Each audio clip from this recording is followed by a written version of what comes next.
medyo mainit at naka-long sleeves ako. Maling-mali ang outfit ko. Pupunta tayo kasi ngayon guys sa Batangas, sa Lipa, Batangas.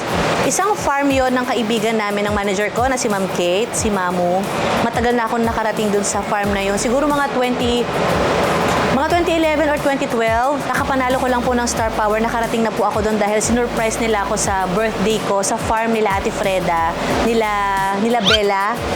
So ngayon, ipapakita ko sa inyo kasi papasyal kami ulit doon dahil nagkaroon ng planning ang aking management ng creative din. Sabi ko kasi sa kanila, mag-planning na kayo para sa karir ko. Wala nang bago. Dapat may bago. After kong mga anak, dapat maraming trabaho. Ganon. Kaya agad-agad nagpunta sila ng Batangas para mag-planning. So isusurprise din natin sila doon kasi yung iba sa kanila hindi nila alam na pupunta ako doon para mag-vlog. At i-welcome naman tayo doon ng mabuting kaibigan nga namin na sila Ate Freda at ang buong family niya. Sana nandun sila kasi busy din sila sa work. So sana makita natin sila para mapakita ko sila sa inyo later. So guys, samahan nyo kami dahil nag-stop over lang kami ngayon para magwiwi at yung iba para bumili ng kape. Let's do this, guys! You want sausage roll? Yes! Ah, yes. Meron siyang sausage roll dyan, Beshi.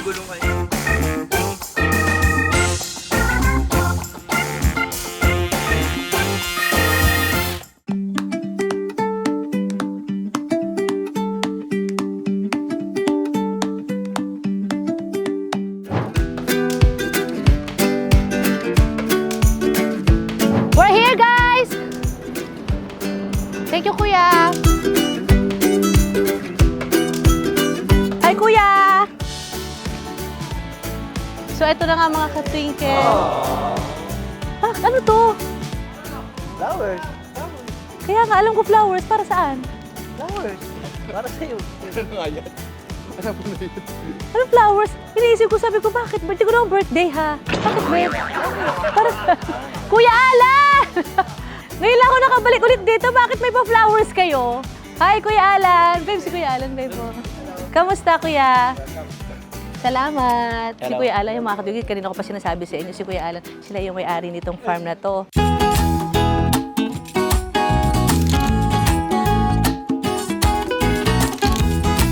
So, ito na guys, para lang alam nyo yung pupuntahan natin. Nagtataka ako, bakit may bulaklak, Mamu? Ang usapan natin, panty nyo lang ang dadaling ko.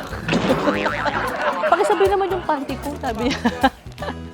Ganda naman dito, Mamu. Happy birthday! Oh my God!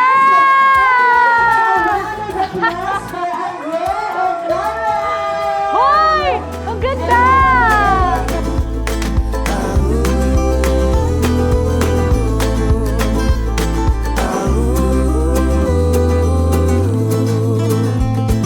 Stars and sun all separated, rainbow colors newly painted. I put it all in a paper bag for you.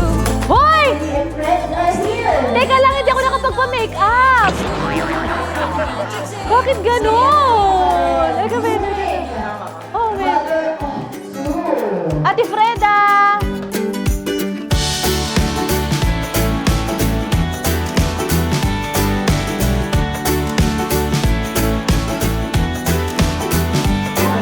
Alam ko kasi vlog lang.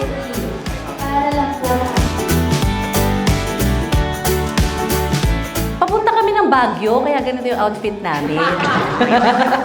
Ang alam ko, ang pupuntahan ko dito, planning ng management ko ang creative din. So iniisip ko, yun lang at saka dapat mag-vlog lang kami with family, ganyan. So hindi ko naman inisip na may ganito. Sobrang thank you, nakakatuwa kasi pagpasok ko pa lang dito kanina, si Nonrev nagbigay na sa akin ng bouquet. Sabi ko, para saan? Hindi ko naman birthday. Hindi naman namin anniversary. Sabi ko, anong okasyon? Kasi ilang taon na rin bago ako nakabalik dito sa farm nila Kuya Alan and Ate Freda. Matagal na panahon na. So, excited akong makita to ulit kasi nga, balita ko, ang dami na daw bago. Ang dami ng iba doon sa last na pagpunta ko. So, yun yung nilulook forward ko dito sa farm. Hindi yung baby shower. Pero thank you sa inyo, sa lahat ng nandito ngayon. Alam nyo, pinasaya nyo ako. Kasi ang alam ko lang talaga, mag-vlog po ako ngayon. Pero itutuloy ko na yung vlog ko kasama kayong lahat. Thank you very much sa aking management na akala ko talaga planning lang lahat. Iba talaga ang pinlano nyo. Thank you sa inyo. Kay Mamu, yan, kila Ate O, Papa Diz, Ate Ethel, Sisi May, kay Nicole, sa family nila Kuya Alan and nila Ate Freda. Thank you very much. Sa inyong lahat po, sa oras na binigay ninyo, lintik lang ang walang ganti. Eme lang. Eme lang. Thank you guys. I-enjoy na lang natin to. Maraming salamat po.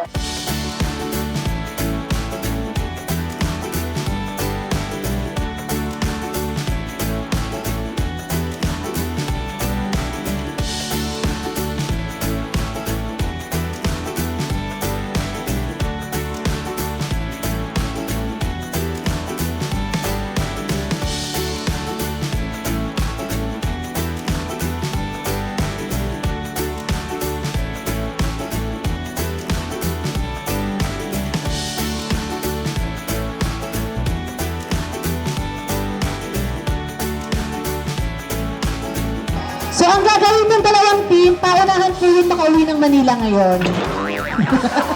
Pabilisan. Okay, let's go. 2 teams. Dito po tayo. Make me a picture baby shower version. So, meron po tayong limang situations tungkol Okay lang, sa Be. Okay lang, thank you, magdalawang tao magkakaroon ng baby as an expectant mother. At kailangan nyo lang po i-paint ang picture as best as you can.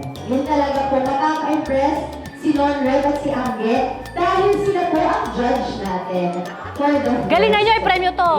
At kung sinabi ng freeze, kailangan yung last image nyo doon tayo magbabase kung kayo ang mananalo. Ano ang team name ninyo? 1, 2, 3, go! Kung may bini, may bini boni. Bini boni. Buni! Malakaroon po natin sila. Kayo naman. Bini Boni! Your team, Twinkle! Twinkle! I love it. Congratulations.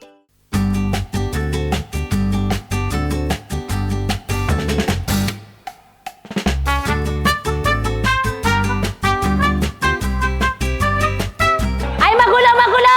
Sa Twinkle na ako! Sa Twinkle na ako! Paint me a picture of a woman in labor. Not labor. Nililabor! Masakit yun! Masakit! Hi! I love it.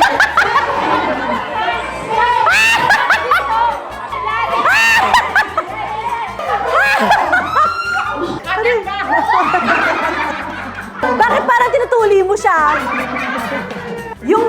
Yung Team Twinkle, okay na sana. Kaya lang kasi, ang sinabi, di ba, yung nag-labor pa lang, paglabas ng bata, malabo na yung mata.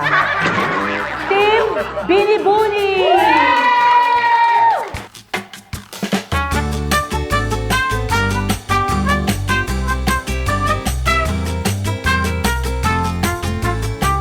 Sa lukuhin ko ang pinapasusunod ang kolos ko.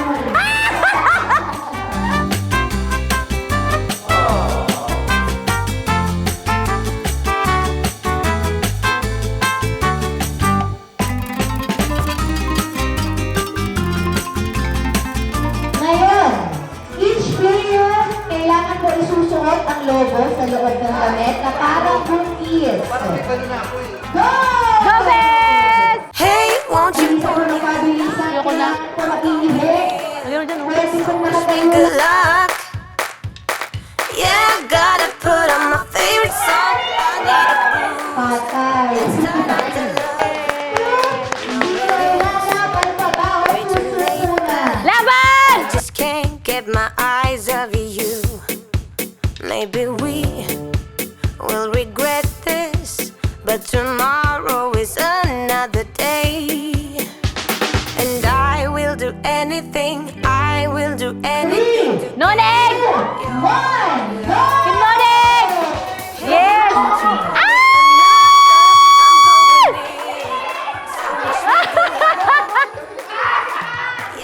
Gotta put on my favorite song. I need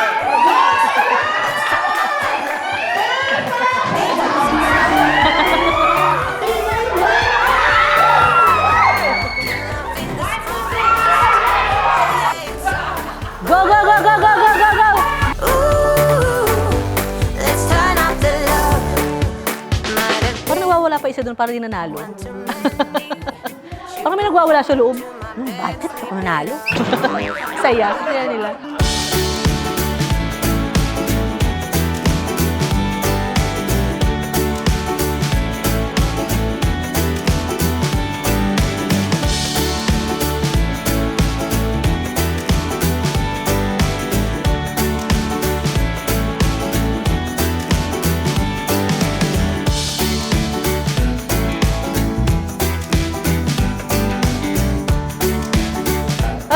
Gusto ko lang mag-thank you sa lahat, sa creative din, sa inyong lahat. Thank you Yes! sa mga pumunta dito.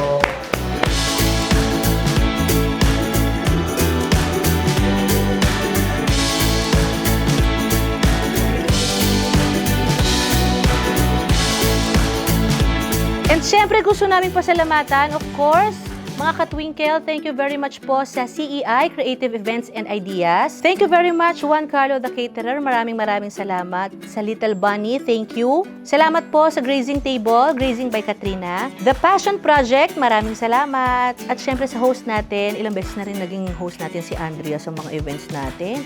Andrea Aranas, thank you very much. At sa Nice Print Photo, maraming salamat po. Sa Mami Poco, thank you. Ceres Juice, Conagra Brand, maraming salamat. Sa Salon Pass Philippines, Hunts Philippines, at maraming salamat po kay Miss Jenny of FDI. At syempre, hindi ko pwedeng makalimutan, mga Katwinkle, ang Green Cavallo Farm. Ayan, sa family po nila, Kuya Alan, kay Ate Freda, kay Bella at kay Aliyah, sa inyong lahat. Thank you very much sa pag-welcome ulit sa amin dito sa inyong napakagandang farm. Kamusta ka naman? Nagulat ako sa baby shower mo. Baby siya. Aray ko. Alam nyo kasi, guys, sa totoo lang, katulad ng sinabi ko kanina, hindi ko talaga to inasahan. Wala naman talaga magsasabi sa akin kasi nga surprise, di ba? Nagtaka lang ako nung pagdating namin dito. Sabi ko, bakit may binibigay sa aking bouquet si Non-Rep? Sabi ko, wala namang espesyal na celebration ngayon. So, doon lang ako medyo nagtaka. Pero sabi ko, baka naman gusto niya lang magbigay. So, wala pa akong ibang naiisip bukod doon. Then after noon, pagdating namin dito, kasi ang dami na nga pong nagbago talaga dito sa farm nila Kuya Alan tsaka nila Ate Freda. Kasi matagal na panahon na talaga hindi ako nakabalik dito. So, nagulat ako kasi ang dami ng iba. Kasi itong area na to, guys, wala pa to dati. May isang kubo lang dito na maliit na parang bahay. Yun lang yung nag-iisa, tapos malawak na farm lang. Then after nun, nagulat na ako kasi pagpasok ko dito, nandito na lahat yung mga kaibigan ko, yung buong management ko sa creative din. So, napaka-espesyal lang nung pakiramdam talaga na nag-effort sila kasabay ng planning nila dito. Kasi sabi ko nga sa inyo, pinag-planning ko lang sila para may bago sa karir ko eh. Walang nangyayaring bago. Dapat pagpanganak ko, may bago tayong mga bagong trabaho tayo. Anyway, yun lang. Sobrang lang ako, natuwa ako at hindi kasi ready lang talaga ako ngayon na gawin yung sa vlog para sa pag-tour dito sa farm kasama yung family ko, mag-swimming, ganyan. So, nakakatuwa lang kasi parang hindi nila nakalimutan na gawin to para sa akin kasi sa totoo lang, malapit na akong manganak. So, nagtatanong na ako kay Sisi kung kailan ako ng baby shower kasi nga sabi ko, willing naman akong mag baby shower kahit August na kabuanan ko. Walang nagbabanggit sa akin. Alam mo yun, yung parang sabi ko, parang ako na lang ang magpaplano. Magpapatulong na lang ako sa management ko. Yun talaga yung plano ko next month, by August. Hindi pumasok sa isip ko kahit kakaunti na isusurprise nila ako ng ganito. Kaya sobrang thankful ako, guys. Thank you very much. Gusto ko lang mag-thank you syempre sa management ko kasi yung management ko na yan, ang creative din, mga Katwinkle, sa totoo lang. Hindi ko lang sila management, pamilya ko yan. Sobrang pamilya ko yan. At sa manager ko, kay Ma'am Kay, thank you, Mamu, sa inyong lahat. Kila Ate Olive, kila Papa Dito, kay Ate E, kay Sisi, kay Nicole, kay Dayan, sa inyong lahat. Hindi ko man nabanggit lahat, pero thank you very much kasi sobrang na-surprise talaga ako. At hindi biro yung pagkain ha. Ang alam kong pagkain nandito, fried chicken lang. Sabi ko pa kay Sisi, anong pagkain nyo dyan? Sabi niya sa akin, nagluluto pa kami, Sisi. Fried chicken daw, tsaka pasta. Ang dami pagkain. Naka Juan Carlo, the caterer kayo. Hindi biro yun. Anyway, sobrang na-happy ako. At si Non-Rev din, I'm sure nagulat siya. So, thank you very much. Sana mga Katwinkle, nag-enjoy din kayo. At i-entertain ko lang yung ibang mga bisita namin dito kasi yung iba, first time ko lang ma-meet. So, thank you sa pagsama sa amin, guys. Until next time, God bless you everybody. Maraming salamat. Baby girl!